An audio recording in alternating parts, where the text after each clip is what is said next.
اعوذ باللہ من الشیطان الرجیم بسم اللہ الرحمن الرحیم الحمدللہ رب العالمین والصلاة والسلام علی سید الانبیاء والمرسلین۔ جی ناظرین کرام، السلام علیکم ورحمۃ اللہ وبرکاتہ۔ اس وقت دیکھ رہے ہیں ہمارا یوٹیوب چینل شرعی مسائل ٹی وی۔ اگر تو آپ ہمارے چینل پر نئے ہیں تو ہمارے چینل کو لائک کریں، شیئر کریں اور سبسکرائب کریں تاکہ ہر آنے والا نیا دینی شرعی مسئلہ آپ تک بآسانی پہنچ سکے۔ جی ناظرین کرام، آج کا سوال یہ ہے کہ سفر کی 13 کو شادی کرنا کیسا؟ سفر المظفر کی 13 تاریخ کو شادی کرنا کیسا؟ لوگ یہ کہتے ہیں کہ سفر کی 13 تاریخ کو شادی نہیں کرنی چاہیے، شادی جو ہے وہ ناکام ہو جاتی ہے، اس مہینے میں شادی نہ کی جائے۔ دیکھیے ناظرین کرام، سفر کی 13 کو شادی نہ کرنا اس کی کوئی اصل نہیں ہے۔ آپ اکثر دیکھیں گے بہت سے ایسے لوگ ہوتے ہیں جو ہمیشہ یہ کہتے ہیں کہ سفر کے مہینہ میں شادی نہیں کرنی چاہیے، اگر شادی ہو جائے تو وہ کامیاب نہیں ہوتی، اور کامیاب ہو جائے تو اولاد پیدا نہیں ہوتی، اور اولاد پیدا ہو جائے تو وہ فرما بردار نہیں ہوتی، نیک نہیں ہوتی، لہذا سفر کی 13 تاریخ کو شادی نہیں کرنی چاہیے۔ گھر میں لڑائی جھگڑے ہوتے رہتے ہیں، شادی ٹوٹ جاتی ہے۔ تو مجھے یہ بتائیں کہ جو سفر کے علاوہ 11 مہینے ہیں ان میں جو لوگ شادی کرتے ہیں کیا سب کی کامیاب ہے؟ کیا سب کو اولاد ملی ہے؟ ایسی بات نہیں ہے۔ انسان کو پہلے انسانیت کا علم ہونا چاہیے، پھر شادی کرے، کیونکہ اگر انسان خود ہی بے وقوف ہے، جاہل ہے، تو پھر شادی تو ناکام ہوگی، آئے دن گھر میں لڑائی جھگڑے ہوں گے۔ اگر آپ ربیع الاول شریف میں بھی شادی کر لینا اور آپ کو جینے کا ڈھنگ نہیں آتا تو آپ کی شادی پھر بھی کامیاب نہیں ہوگی۔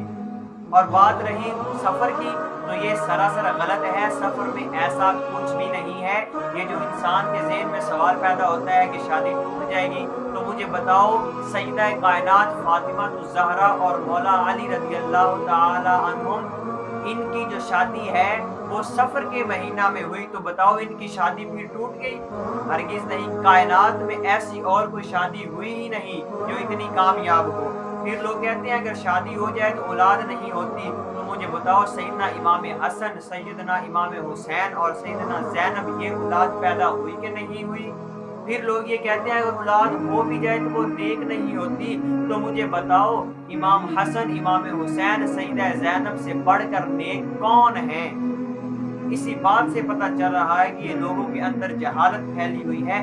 ایسی کوئی بات نہیں ہے، جو انسان کے اندر یہ وہم پڑا ہوا ہے کہ سفر کی 13 تاریخ کو شادی نہیں کرنی چاہیے، وہ ٹوٹ جاتی ہے، ایسی کوئی بات نہیں ہے۔